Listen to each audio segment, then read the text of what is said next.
முனிவர்கள், சித்தர்கள், ஆழ்வார்கள், இவங்களுக்குள்ள என்ன வேறுபாடு, என்ன ஒற்றுமை? ஆழ்வார்கள்லாம் கோவிலோடவும் மக்களோடவும் சேர்ந்து வாழ்ந்தவங்க ஆழ்வார்கள். சித்தர்கள், ரிஷிகள், முனிவர்கள் காட்டில் வாழ்ந்தவங்க, அவங்க தனி கடவுளோடு வாழ்ந்தவங்க, அவங்க தனித்து வாழ்ந்தாங்க. ஆனால் இவங்க மக்களோடவும் தெய்வத்தோடவும் இணைஞ்சு வாழ்ந்தவங்க ஆழ்வார்கள்மா.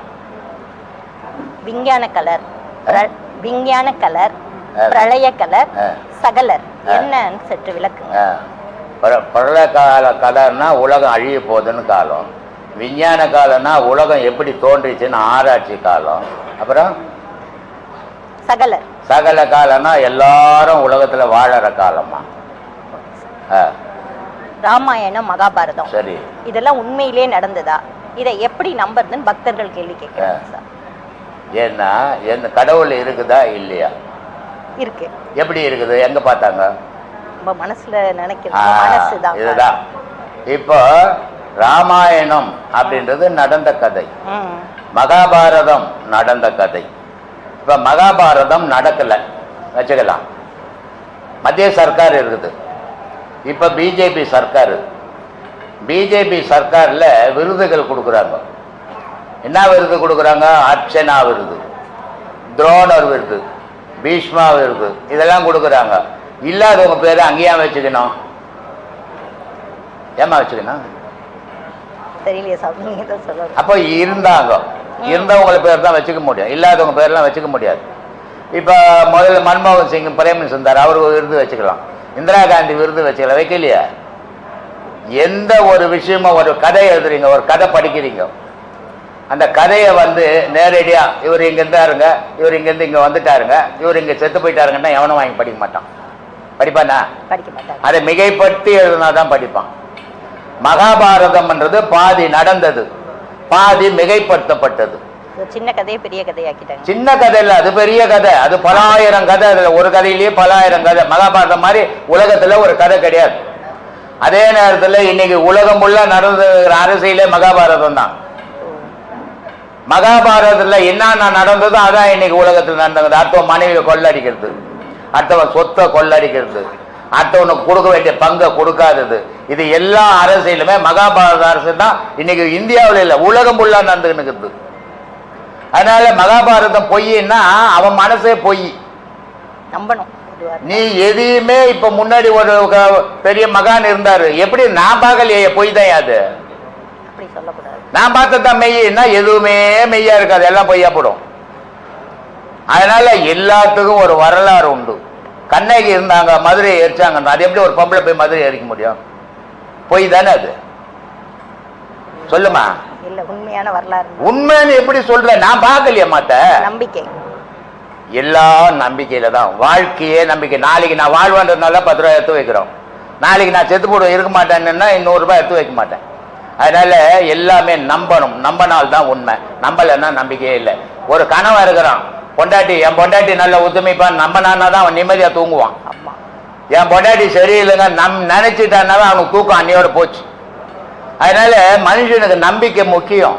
அந்த நம்பிக்கை இல்லாதவன் அவன் அரை மனுஷன் அர்த்தமா? சொல்லு. 63 நாயன்மார்களும் தமிழ்நாட்டுல தான் தோன்றி இருக்காங்க. சரி, ஏன் மற்ற மாநிலங்கள்ல தோன்றும்? யார் சொன்ன தோன்றலன்னு? தின்னன்ற கண்ணப்ப நாயனார் எங்க தோன்றுனா? தமிழ்நாடு. அது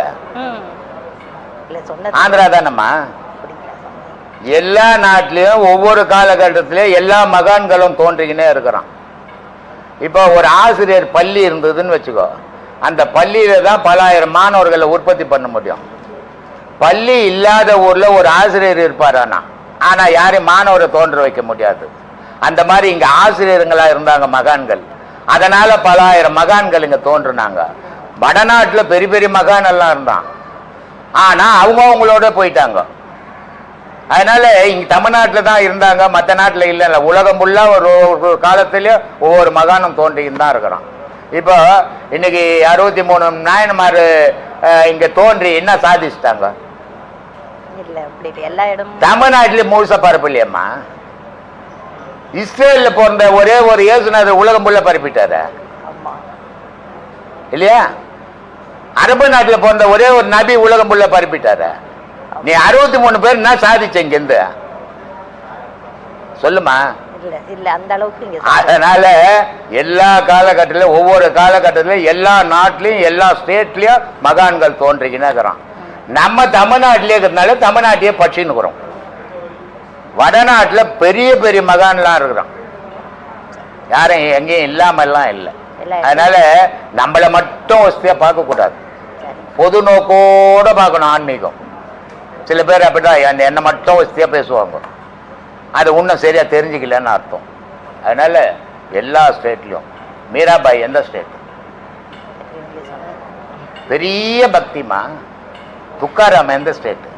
எல்லாம் தமிழ்நாடுல வெளியில. தமிழ்நாடு கிடையாது, இதெல்லாம் நம்ம படிச்சது தமிழ்நாட்டுல படிச்சோம். அதனால தமிழ்நாட்டுல நான் ஞானிங்க தோணும். எல்லா ஸ்டேட்லயும் எல்லா நாட்டிலையும் தான். சொல்லு. ஆன்மீகம் உச்சம் அடைந்ததற்கான அடையாளம் என்ன சுவாமி? இருக்க மாட்டான், இல்லைன்னு அர்த்தம்.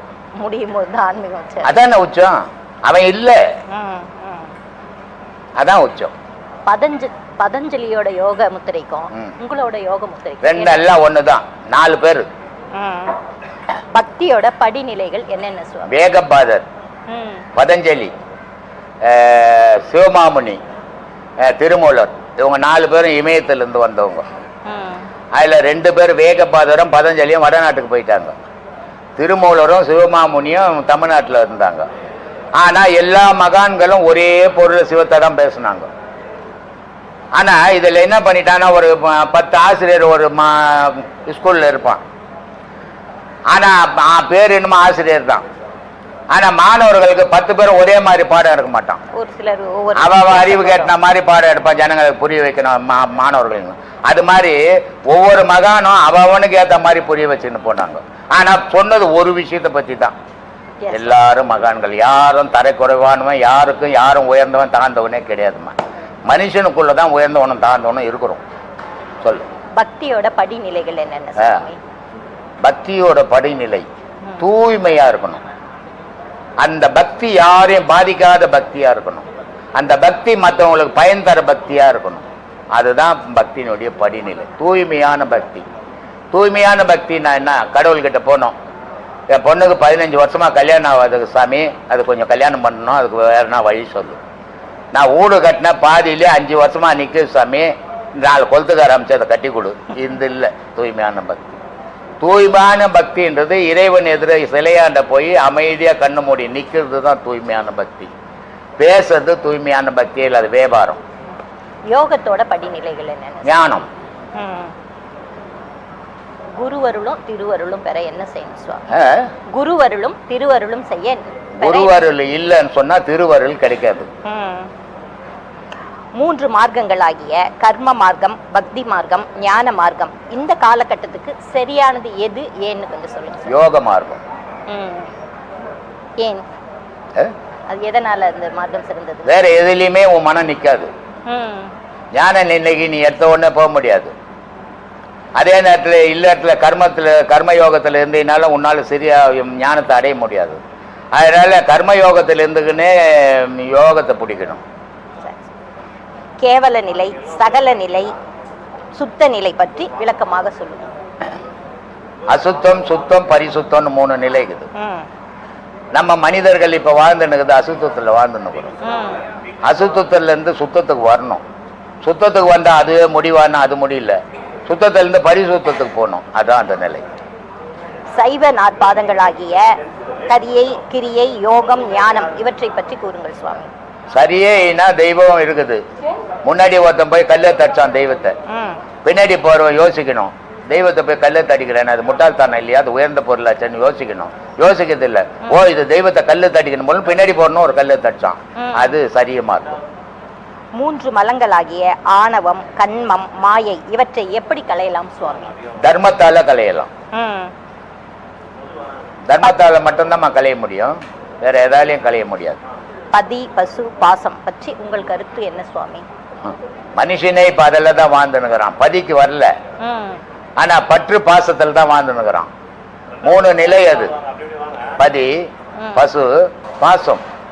அதனுடைய பொருள் தெரிஞ்சுக்கணும் முதல்ல. இது மட்டும் பேசுனா ஜனங்களுக்கு புரியாது. அது பதினா இறைவன் இருக்கிற இடம். இடம். பசுன்னா உடல், பாசம்னா இதயம். இந்த 3ல தான் மனுஷன் வாழ்ந்துன்னுக்குறான். ஆனா இந்த 3ல வாழ வேண்டியவன் என்ன பண்ணிட்டான்? பதியை மறந்துட்டான் இல்லையா? ஆசை பாசம் காமத்துல வாழ்ந்துன்னுக்குறான். அதனால அவனுக்கு ஆண்டவனை அறிய முடியாமே போயின்னுக்குறான். இதை மறக்கணும், பாசத்தை இழக்கணும், பசுவியும் பதியும் பிடிக்கணும். பிடிச்சால் இறைவன் அடையலாம். பாசத்தை அறுக்கணும். ராஜஸ்தாமச குணம் எதனால் வருகின்றது? அதை தவிர்க்க வேண்டுமானால் பிறவியாலேயே வருது. அது தாய்கிட்ட இருக்குது, தகப்பங்கிட்ட இருக்குது தாமச குணம், ராஜச குணம். அப்போ அது அங்கிருந்தே வருது. அந்த சின்ன விதையா இருந்தது அங்க. இவன் பிறந்த உடனே அது முளைச்சு பெரிய விருட்சமா மாறி போச்சு. அதனால ராஜசம் இருக்கக்கூடாது, தாமசம் இருக்கக்கூடாது, சாத்வீகம் இருக்கணும். ஆனா இவன் சாத்வீகத்தை இழந்துட்டு ராஜசலையும் தாமசத்துக்கும் போயிடுறான். ராஜசம் என்றது என்ன? நான் தான் எல்லாமே, என்னாலதான் முடியும் அப்படின்றது ராஜசம். தாமசம் என்ன? எந்த செயலும் இல்லை, எந்த நேரம் சோம்பேறித்தனம் படுறது தாமசம். சாத்வீகம் என்ன? தனக்கும் நல்லதை செய்துக்கணும், உலகத்துல உள்ளவனுக்கும் நல்லதை செய்யணும். அதான் சாத்வீகம். அப்போ ஒரு மனிதன் வாழ வேண்டியது எதுல வாழணும்னு அவன் முடிவு பண்ணணும். அவன் நல்லவனா ஊர்ல ஒரு பேர் கிடைக்கணும், அவன் நல்லவனா வாழணும்னு சொன்னா தாமசத்துக்கு வந்துடணும், சாத்வீகத்துக்கு வந்துடணும். தாமசத்துல ராஜசத்துல இருந்து தாண்டிக்கணும். சொல்லும். தகுதியற்ற ஒருவருக்கு செய்யும் தானம் பாவத்துக்கு சமமானது ஆகாது. ஆகாதுங்களா? ஆகாது. ஏன்னா தகுதியற்றவங்கிட்ட நீ தானம் வாங்கினா உனக்கு பாவம் தெரியுமா? ஏன்னா நீ எப்ப போடுறியோ பாவத்தை போடுற. அவன் தகுதி உள்ளவனா இருக்கட்டும், இல்லாதவனா இருக்கட்டும். ஆனா நீ வாங்கினா தகுதி உள்ளவன் நினைச்சின்னு வாங்குவ, அவன் தகுதி அற்றவனா இருப்பான், அந்த பாவம் உனக்கு வந்து சேரும்.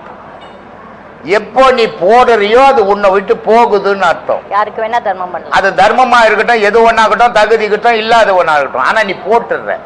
ஆனா நீ வாங்கிட்டீன்னா அந்த பாவம் உன்னை வந்து சேரும். போட்டுட்டீன்னா அவன் தகுதியான இருக்கட்டும், இல்லன்னா உன்னை விட்டு உன் பாவம் போகும். சொல்லு.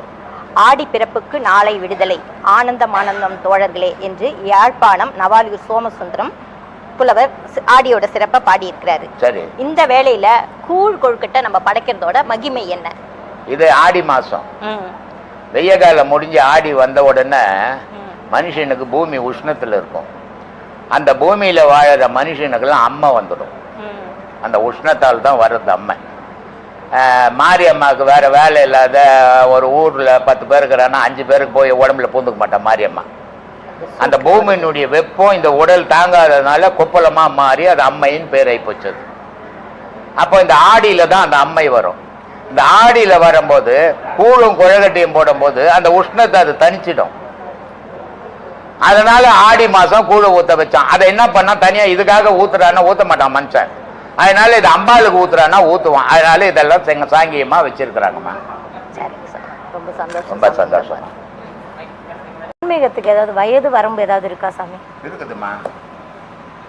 வயது, ஆட்சி, இளமைன்னு எதை வச்சு சொல்ற நீ? உடலை வச்சுதான் இளமை சொல்லுவாங்க. உடல் எதை வச்சு நிக்குது? ஆன்மாவை வச்சு. ஆன்மா சாகும் போது கூட படுக்கையில் இருக்கிற கூட ஆன்மா இருந்துக்கிட்டு தான் இருக்கும்.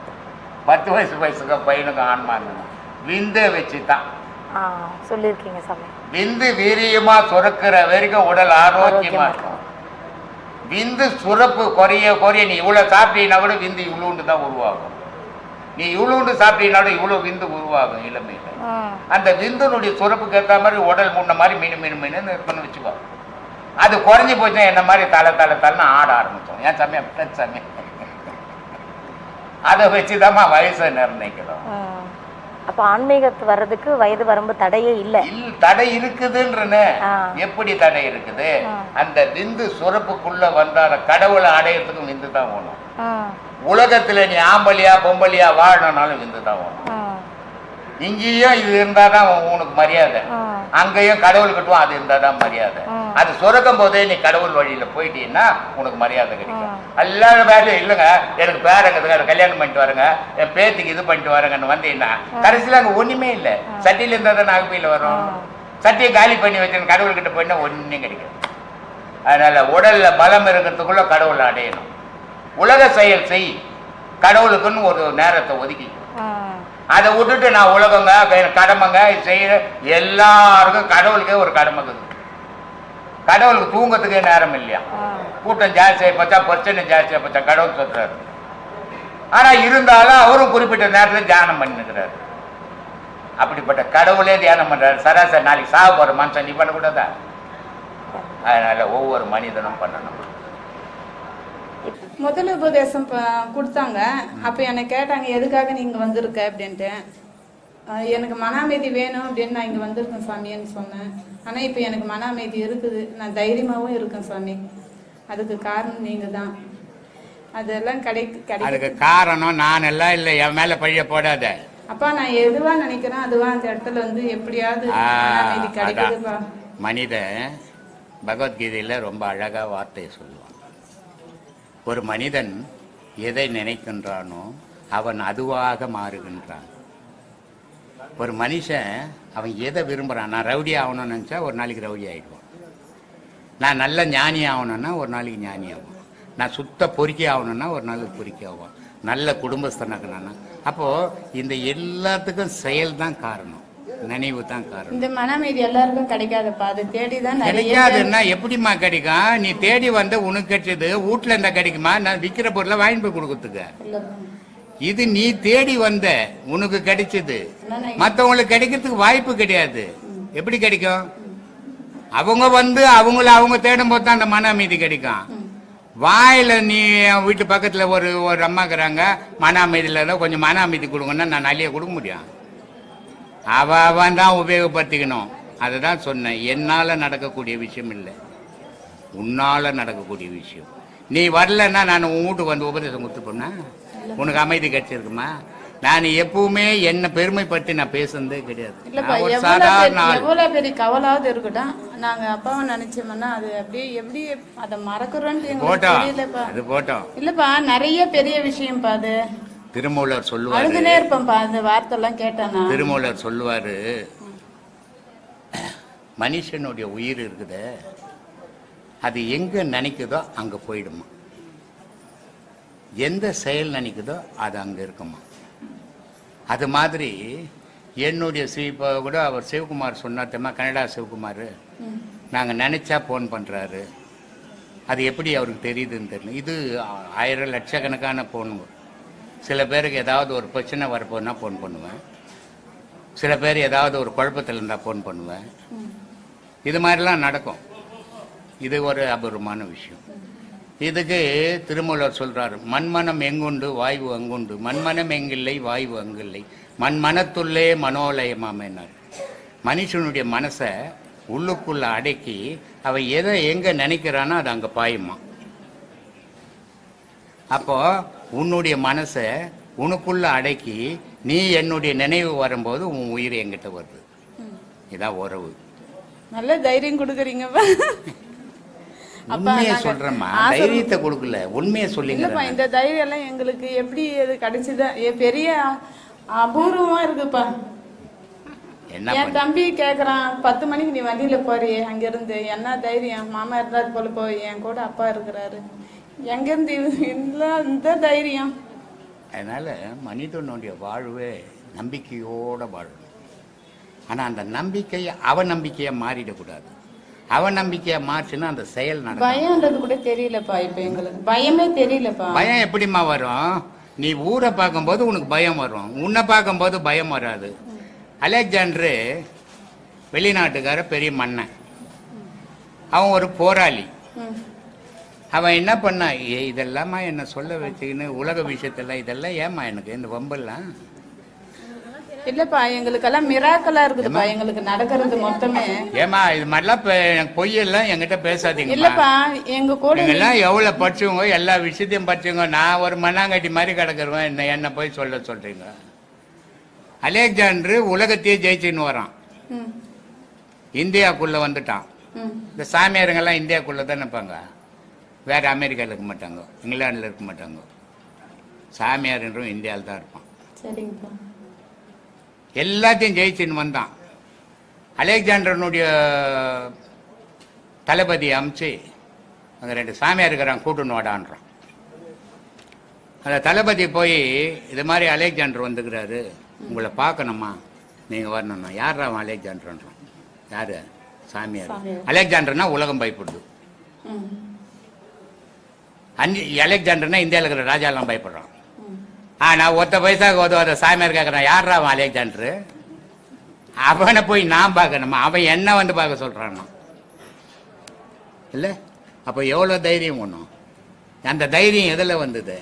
இந்த பாதையில் வந்தது. அதனால் அவன் சொன்னான். இவன் போய் அலெக்சாண்டரை பார்த்தான். அலெக்சாண்டர் போய் அந்த சாமியாரை பார்த்தான். நான் உலகத்தையே ஜெயிச்சுக்கிறேன்னா. என்னடா எடுத்து போக முடியும்? ஒரு புடி மண் எடுத்து போக முடியுமாடா உன்னாலன்னா? ஏன் முடியாது? உலகமே என்ன வணங்குது. அட போட பைத்தியக்காரானோ.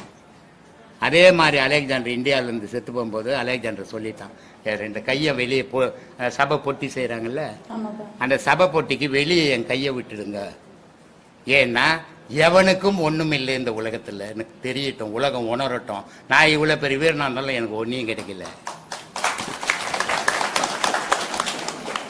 அந்த மாதிரியான ஒரு தைரியம் எதுவும் நம்ம எத்துன்னு வரல. எதுவும் உலகத்துக்கான உணர்வும் இப்போ நீங்கள் சொன்னதில் நான் நல்லா புரிஞ்சுக்கிறேன். கடவுளுக்கான உணர்வு தான் என்னால் இப்போ புரிஞ்சுக்கிறேன். கடவுளே நீங்கள் தானுங்க. கடவுள் வெளியவே கிடையாதுங்க. இல்லை, நான் இப்போ நீங்க ஒரு ஆள் இல்லைன்னா இப்போ நான் வந்து புலிக்கான உணவு இன்னொரு உயிரை நான் படிக்கலையா? உணவு போட்டுங்க, உணவு பழக்கமே வேணாங்க. கடவுள்னு சொல்றது இப்போ எங்கேயாவது கடவுள் போய் எனக்குன்னு ஒரு கோயில் கட்டிக்கிறேன்பா நான், கட்டிக்குதா? எங்கேயாவது உலக உற்பத்திக்காக கடவுள் எதனா செய்திருக்குதா? ஒன்றும் செய்தது கிடையாது. கடவுள் மனிதனுக்குள்ள இருந்து அதுக்கு தேவையானதையும் செய்துக்குது, உலகத்துக்கு தேவையானதையும் செய்யுது. அப்போ கடவுள் சொல்ற பொருள் எதுன்னா கடவுளே தான் சொல்லிங்குது. நீங்க தாங்க கடவுள். உங்களை விட ஒரு கடவுள் உலகத்தில் இல்லைங்க. மனிதனை விட ஒரு கடவுள் உலகத்தில் இல்லை. மனிதன் ஒருத்தன் இல்லைன்னா கடவுள்னு ஒன்று இல்லைங்க. அங்கே அன்பும் இல்லை, பாசம் இல்லை, ஒன்றும் இல்லை. எல்லாம் இந்த மனிதனுக்குள்ள அடக்கும். இப்போ வந்து அவ்வளோ பெரிய ஒரு டிவோட்டியாகவும் அவ்வளோ பெரிய ஒரு ஒரு உலகம் பூரா ஒரு ஒரு இந்து மத கொள்கையை பரப்பின ஒரு விவேகானந்தர் எடுத்துக்கிட்டோம்னா, அவர் வந்து 100 இளைஞர்கள் வந்து கொடுத்தா இந்த சமூகத்தை மாற்றி காட்டுன்னு சொன்னார். ஆனால் வந்து அவராகவே ஒரு டேட்டை ஃபிக்ஸ் பண்ணி இறந்து போயிடுறாரு. சரி, அப்போ அவரால் 100 பேரை திரட்ட முடியல. அவருக்கு 100 பேர் கிடைக்கலையா? இல்லை அவரால் திரட்ட முடியலையா? அது என்ன இப்போ விதின்னு சொன்னீங்களே, அது அங்கே வந்து நின்று வச்சு பாருங்க. திடகாத்தமான மனுஷன் வள்ளுவர் விவேகானந்தர். அப்போ அந்த விதி தான் அங்கே பவரா இல்லை இல்லை இல்லை சொல்கிறேன், இதை அப்படி எடுத்துக்க கூடாதுன்றேன். இல்லை இல்லை, விவேகானந்தர் மாதிரி அவர் வந்து 33 39 வயசு தான். குறைஞ்சது ஒரு 80 வயசு வரைக்கும் இருந்திருந்தாருன்னா அவர் 100 இளைஞர்களில் கொடுங்க, நான் இந்த உலகத்தை இந்தியாவை மாற்றி காட்டுறேன்னு சொன்னது நடந்திருக்கும். ஆனால் 39 வயசுலேயே அவர் முடிஞ்சு போனதால் அவர் நினச்சது செய்ய முடியாமல் போயிடுச்சு. இதுக்கு எது இங்கே தடையாச்சு? இல்லை, நீங்கள் வந்து அவர் 80 வயசு வாழ்ந்துதானே 100 பேர் அவர் தட்டிருப்பாருன்னு நினைக்கிறீங்க இல்லையா? நான் என்ன நினைக்கிறேன்னா, ஒரு 100 பேரை நம்மளால கடைசி வரைக்கும் திரட்ட முடியல. இதுக்கப்புறம் இந்த வாழ்நாளில் ஒரு நாள் கூட வாழ்றது நம்ம வேஸ்ட்டுன்னு. ஏன்னா அவர் தனக்குத்தானே முடிவு பண்ணி தானே அவர் சாப்பிட்றாரு. இல்லை, இது நம்ம புரிஞ்சுக்கிறத பொறுத்து தாங்குது. அவர் இந்த உலக இளைஞர்களுக்கு தன் மன இயக்கத்தை அவர் உறுதியை வகுத்து கொடுத்தாரு. உங்களால் முடியும், நீங்கள் நினைச்சா எதையும் மாற்ற முடியுன்ற ஒரு உறுதியை கொடுத்தாரு அவர். அதை அந்த ஒவ்வொரு இன்னைக்கு நீங்கள் பேசி நிற்கிறீங்க 100 இளைஞரை கொடுத்தா, ஏன் அவர் பேசுறதுன்னா நீங்கள் பேச போகிறது இல்லை இந்த வார்த்தையை. அப்போது இந்த இந்தியாவில் உள்ள இளைஞர்களை ஆர்வத்தோடு நல்ல முறையில் நடத்தணும் அப்படின்னு அவர் ஆசைப்பட்டார். ஆனால் அவருடைய ஆசைகள் நடக்கலை. மனிதனுடைய கனவெல்லாம் நிறைவேறிச்சுன்னா கடவுளுக்கே வேலை இல்லையே. ஆனால் மனிதன் 1000 கனவுகள் காணுவான். அந்த கனவுகளில் சிலது அவனுக்கு தேவையானது அவனுக்கு கிடைச்சிட்டு தான் கிடைக்குமே தவிர எல்லாமே கிடைக்கிறதில்ல. ஒரு மனிதனுடைய வாழ்க்கையில் எப்படி வாழணுன்றான். ஒன்றுமே இல்லை, எதுவுமே தெரியாது, அவன் எல்லாத்தையும் சாதிப்பான். எல்லாம் தெரிஞ்சிருக்கும், எல்லா திறமையும் இருக்கும், அவன் முட்டாளாக இருப்பான். இதுக்கு எங்கே எது காரணம்னு யாரும் கண்டுபிடிக்க முடியாதுங்க. அப்போ வந்து ஒருத்தன் வந்து அவன் எவ்வளோ தன்னம்பிக்கையாக இருந்தாலும், அவன் எவ்வளோ தான் கஷ்டப்பட்டு உழைத்தாலும், அவன் என்ன தான் வாழ்க்கையில் அவன் வந்து உருண்டு புரண்டு எழுந்து வந்தாலும், ஆனால் அவனுக்கு என்ன நிர்ணயிக்கப்பட்டதோ, அவனுக்கு என்ன முடிவடையப்பட்டதோ அதுதான் வந்து முடிவடையும். அப்போ அதனால அவன் என்ன முயற்சி செஞ்சாலும் அது வந்து வேஸ்ட் தான். அதுக்குன்னு முயற்சி பண்ணாத வீட்டு உள்ளே உட்காந்துக்கூடாது. அவன் மனுஷனே இல்லை, அது போடுவான், மிருக மாதிரி ஆயிடுவாங்க. அவ முடிவு பண்ணி இருக்கட்டுங்க. நான் என்னுடைய முயற்சி இருக்குதுங்க, எனக்கு அறிவு இருக்குதுங்க, நான் என்னுடைய செயலை நான் தொடங்குறேங்கன்னு தொடங்கணும். அவன் தான் மனுஷன். விதி இருக்குதுங்க, நிர்ணயிக்கப்பட்டதுங்கன்னு வீட்டு உள்ளே பார்த்துருந்தானே அவன் மனுஷன்லேயே சேர்க்க இல்லையா? ஆபரகாலிங்கர் எடுத்துக்கிட்டோம்னா, அவங்க அம்மா அவர் குழந்தையா இருக்கும்போது அவங்க அம்மா இறந்துடுறாங்க. அப்புறம் ஆபரகாலிங்கருடைய அப்பா வந்து அப்போ வந்து அவர் வந்து பல தொழில் வேலை செய்கிறார் அவர், கார்பெண்டர் எல்லா என்னென்ன வேலை செய்கிறார். கடைசியில் ஒரு லெவலில் செருப்பு தைக்கிற லெவலுக்கு கூட வராரு. அப்போ போய் வேற ஒரு பொண்ணை கல்யாணம் பண்ண வராரு. அந்த அம்மா தான் இவரை வந்து சிற்றண்ணியாக வளர்க்குறாங்க. அப்படி ஒரு தாய்ப்பாசத்தில் வளர்க்குறாங்க. அப்போ இந்த பிரெட்டெல்லாம் க்யூவில் நின்று கவர்மெண்ட்டில் நின்று வாங்கணும், இந்த மாதிரிலாம் வாங்கிட்டு வந்து கொடுத்து வளர்க்குறாங்க. நீங்கள் சொல்கிற மாதிரி இந்த ஒரு விஷயத்தை வந்து இதுதான் இது இப்படி நிர்ணயிக்கப்பட்டது தான் அப்படின்னும் போது நாம் ஒரு செருப்பு தைக்கிறவருடைய மகனாக பிறந்துட்டோம், ஒரு தாய் இழந்துட்டோம். இது இது இதோட அடுத்த லெவலுக்கு நம்ம எப்படி போக முடியும்? அதில் வந்து பார்த்தீங்கன்னா நிர்ணயிப்பட்டதால் தான் ஒரு செருப்பு தைக்கிறனுடைய தொழிலாளி அமெரிக்க ஜனாதிபதி. அவர் முயற்சி. அதே நேரத்தில் இப்போ முன்னாள் ஜனாதிபதி இருந்தார் கிளின்டன், அவருடைய மனைவி 2 தேர்தலில் போட்டி போட்டாங்க. எத்தனைக்கும் அவர் ஜனாதிபதியாக இருந்தவர். அவருடைய மனைவி தேர்தலில் ஏன் தோல்வி அடையணும்? அவ்வளோ நல்ல பேர் எடுத்தார். செருப்பு தைக்கின்னு ஜனாதிபதி ஆகிட்டா, ஜனாதிபதி பொண்டாயிட்டா இருந்தவங்க தேர்தலில் தோற்று போட்டாங்க. இதுதான் இங்கே நிர்ணயிக்கப்பட்டதுன்றது. இன்றைக்கி இருக்கக்கூடிய இளைஞர்களுக்கு ஆன்மீகவாதியாக இருக்கிறவங்களாகட்டும், ஜோதிடர்களாகட்டும், யாராக இருக்கட்டும், அவங்களுக்கான என்ன நம்பிக்கையை தரீங்க அப்படிங்கிறது 2 வார்த்தை. இன்னொரு விஷயம், இத்தனை விதிகள், இவ்வளோ ஆன்மீகவாதிகள் இவ்வளோ பேர் எல்லாத்தையும் சொல்கிறாங்க. ஒரு சம்பவத்துக்கு அப்புறம் தான், அது ஒரு பூகம்பம் ஆகட்டும், ஒரு சுனாமி ஆகட்டும், இந்த மாதிரி ஒரு கொரோனா வைரஸ் காலம் ஆகட்டும், இந்த மாதிரி ஏதோ ஒரு மிகப்பெரிய ஒரு பெரிய பாதிப்பு ஏற்படுத்துனதுக்கு அப்புறமா தான் அவங்க பல அடையாளங்களை சொல்கிறாங்க, பல உதாரணங்களை சொல்கிறாங்க. ஆனால் இது வரைக்கும் யாருமே முன்கூட்டியே வந்து எதையுமே ஏன் சொல்லி தடுக்கல. கொரோனாஸை பற்றி எல்லாரும் டிவியில் வரிசையாக வருது. கை கழுவுங்க, 2 வினாடி கழுவுங்க, 4 வினாடி கழுவும். இதை ஒருத்தர் சொன்னார், சரி அவர் சொல்லிட்டார். ஒருத்தர் வரவெல்லாங்க அதையே சொல்கிறாங்க. இதனால் என்ன பயன்? அதுக்கு சொல்யூஷன் என்ன அதை சொல்லு. கொரோனாஸ்ன்றது அது என்ன கையில் தான் இருக்குமா? சட்டில் இருக்காதா, வாயில் இருக்காதா, மூக்கில் இருக்காதா, கண்ணில் இருக்காதா, வீட்டில் இருக்காதா, தெருவில் போனால் தான் வருமா? அப்படி இல்லை, அது ஒரு வைரஸ்.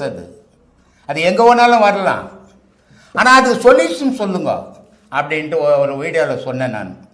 கொரோனாஸ்ன்ற நோய் என்ன பண்ணுது, அதுக்கு நம்ம என்ன பண்ணணும்? இந்த கையை கழுவினு காலை கழுவினு அந்த போகாது. அது நுரையீரலில் நீர் கட்டும்.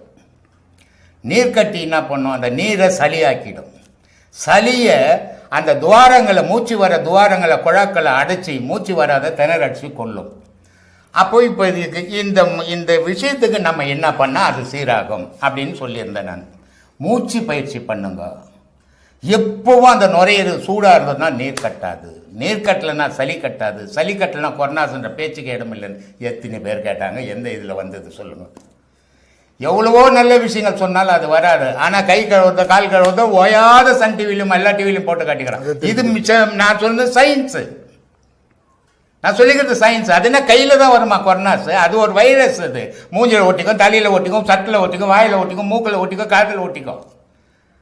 இது அவங்கவுங்க ஒரு கற்பனை பண்ணி பேசுகிறான். ஆனால் நமக்கு தேவை எது? அவன் உயிர் பழைக்கணும். உயிர் பழைக்கிறதுக்கு என்ன தேவை?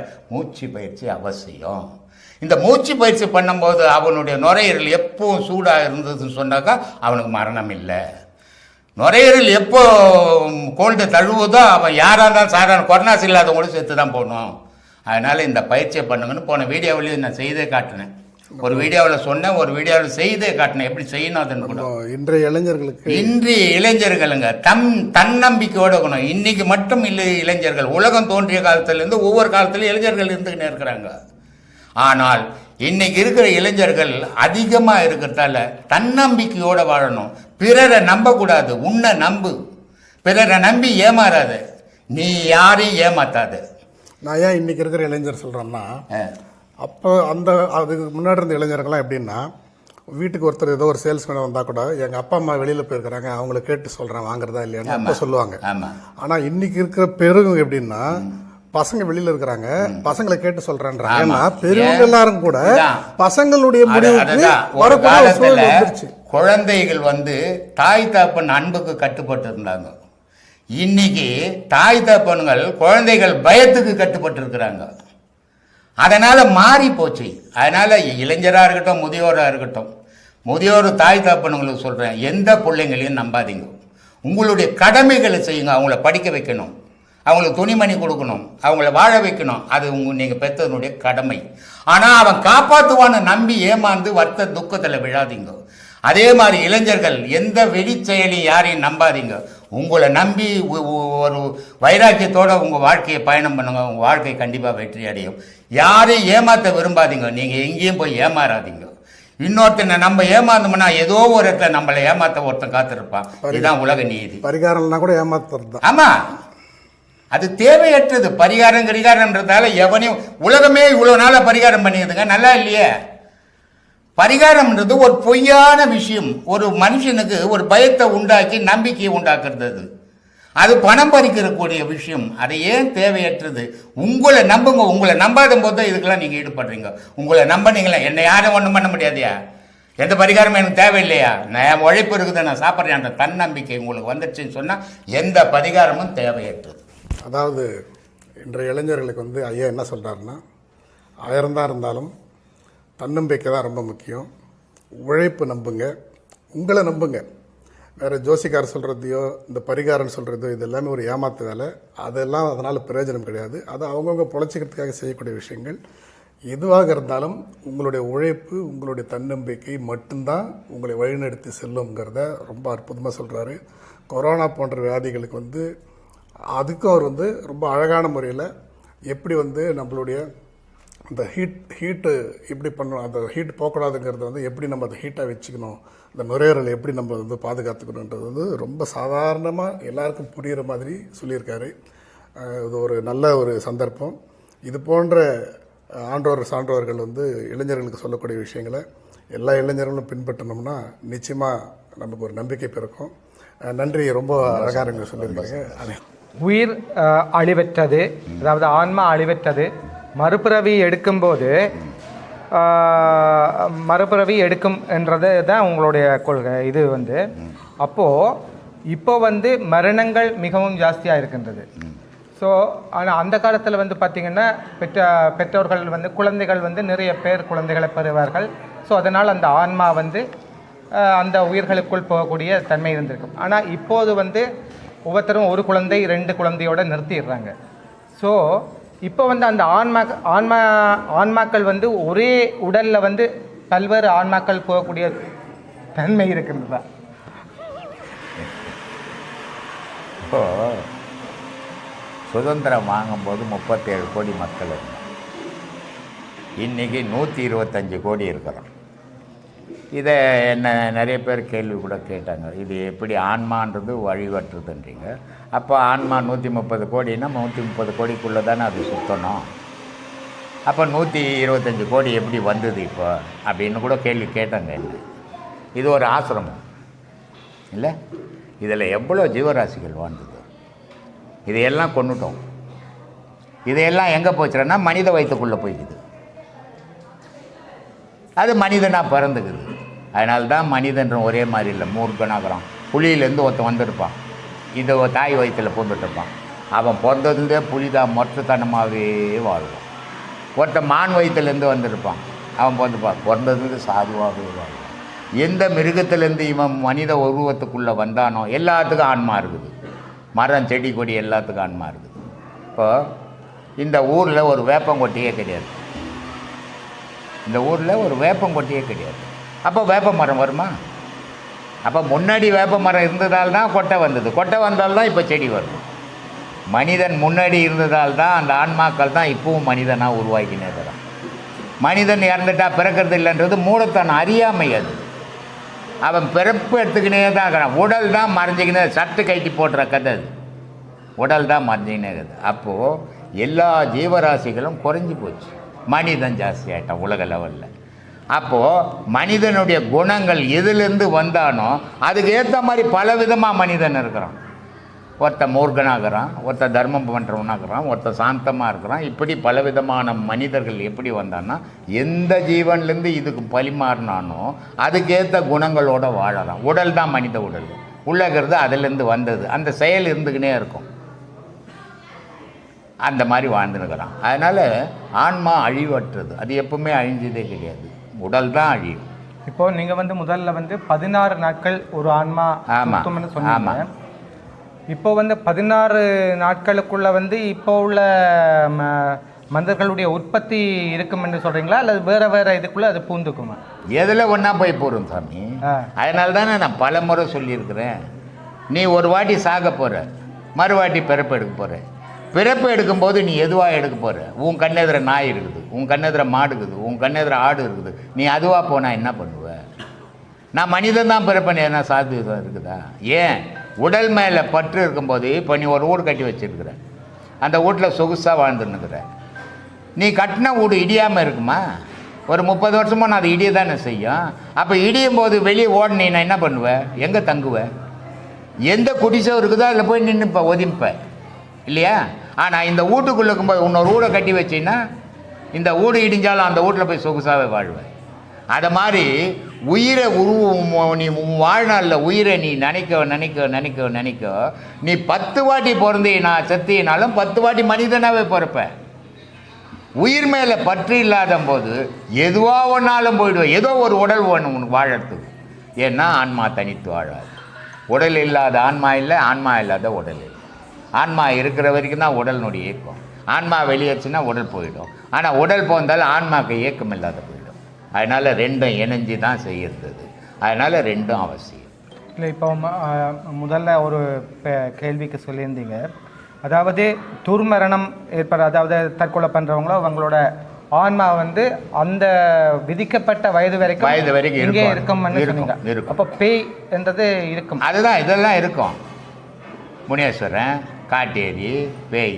இப்போ இந்த முனீஸ்வரன்றது என்னன்னா ஆம்பளை, அகால மரணம் அடையும்.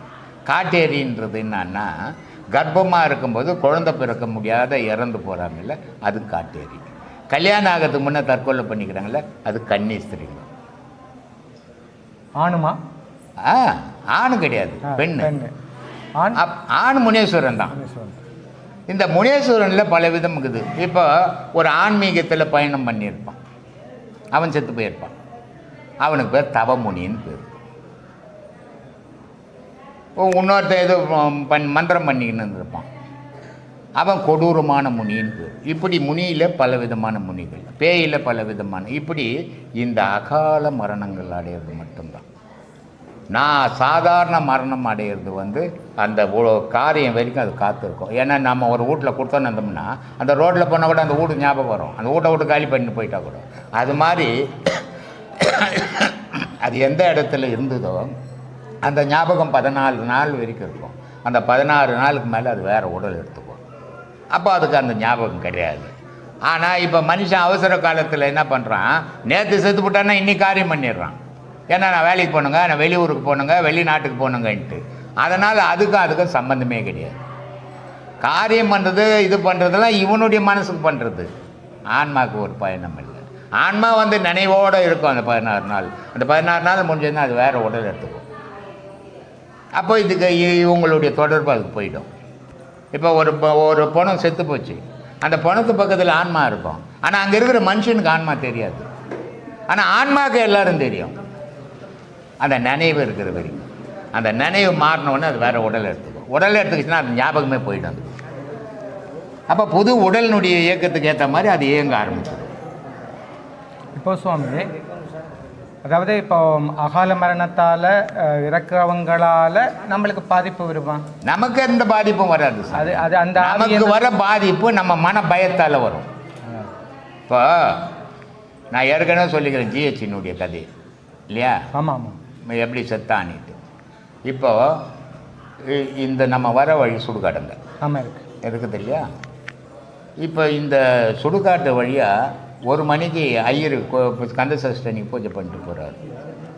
அதே நேரத்தில் நம்மால் ஒரு ஆள் 1 மணிக்கு போடணும், நம்ம சுடுகாடுக்கு அங்கே போய் போக சொல்கிறேன்னு பயந்து வர்றோம். அப்போது சுடுகாட்டில் ஒன்றும் இல்லை, இவன் மனசில் இருக்குது பயம்.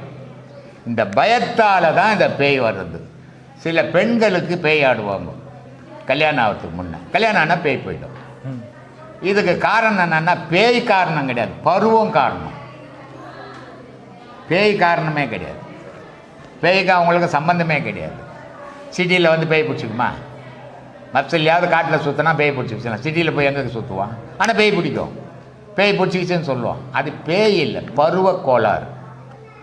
அதனால் அவங்களுடைய நினைவு இழப்பாங்க. அந்த கல்யாணம் ஆனவுடனே அந்த நினைவு தெளிஞ்சிடும். அது சில பேர் அம்ட்ட மோளம் அடிப்பான், பொம்பளைங்க சாதாரணமாக இருப்பாங்க.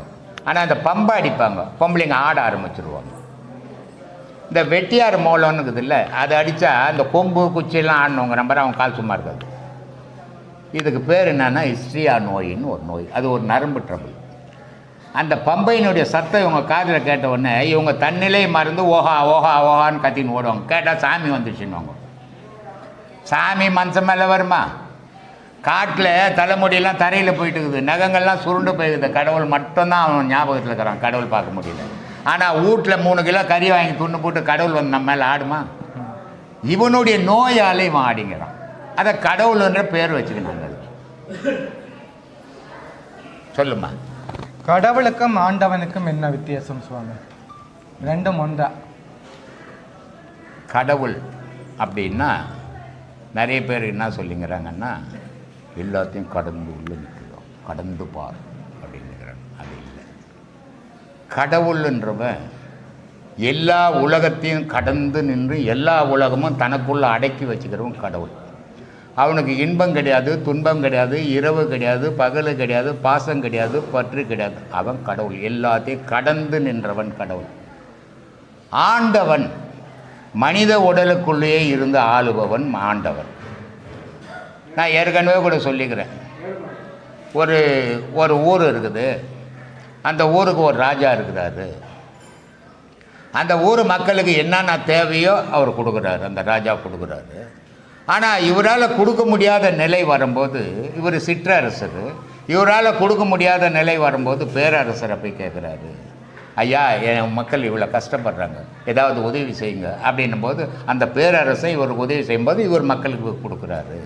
அதே மாதிரி உடலுன்ற ஊருக்குள்ளே ஆன்மான்ற அரசன் இருந்துக்குன்னு இயக்கிறான். இந்த ஆன்மாவை கடந்து கடவுளுன்னு ஒருத்தர் இருக்கிறான். இதால் முடியாத போது அதை கேட்குறான், அதனுடைய சக்தியால் இவன் இயங்குறான்னு சொல்லிக்கிறேன். இதுக்கு மேலே என்ன வருது உங்களுக்கு? சொல்லு சாமி, என்னந்த சொல்லு, நான் கற்றுக்கிறேன். உடல் உயிர் பூரணம், இந்த மூன்றும் ஒன்றே என்று அகத்தியர் சொல்லியிருக்கின்றார் என்று கேள்விப்பட்டிருக்கின்றோம். இதனுடைய விளக்கம் என்ன சுவாமி? இப்போ விந்து அப்படின்ற நெருப்பு ஒரு இடத்துல இருக்குது, அது தனி. காற்றுன்ற நீர் ஒரு இடத்துல இருக்குது, அது தனி. சப்தம்ன்ற ஓசை ஒரு இடத்துல இருக்குது, அது தனி. இது தனித்தனியாக இருக்கிற வரைக்கும் தனித்தனி பொருள். இது மூன்றும் ஒன்றா சேர்த்தா பூரணம், முழுமை அடைஞ்சது அப்படின்னு அர்த்தம். இப்போ கடையில் போகிறீங்க, 1 கிலோ ரவை கொடுப்பான்றீங்க, 1 கிலோ சர்க்கரை கொடுன்றீங்க, ரெண்டையும் வாங்கின்னு வந்துட்டீங்க. ஒரு ஜெக்கு தண்ணி எடுத்து ஒரு கடாயில் ஊற்றுனீங்க, சர்க்கரையை போட்டிங்க, ரவையை போட்டிங்க, தண்ணியை ஊற்றுனீங்க, அது ஒரு 3ம் சேர்ந்து ஒரு பொருளாச்சு. அதுக்கு பேர் என்ன? கேசரியா? கேசரி. அப்போது ரவைன்ற பேர் போயிடுச்சு, தண்ணின்ற பேர் போயிடுச்சு, சர்க்கரைன்ற பேரும் போயிடுச்சு. ஏன்னா மாறுபட்டு 3ம் ஒன்றாதால அதுக்கு ஒரு புது பேர் வந்தது.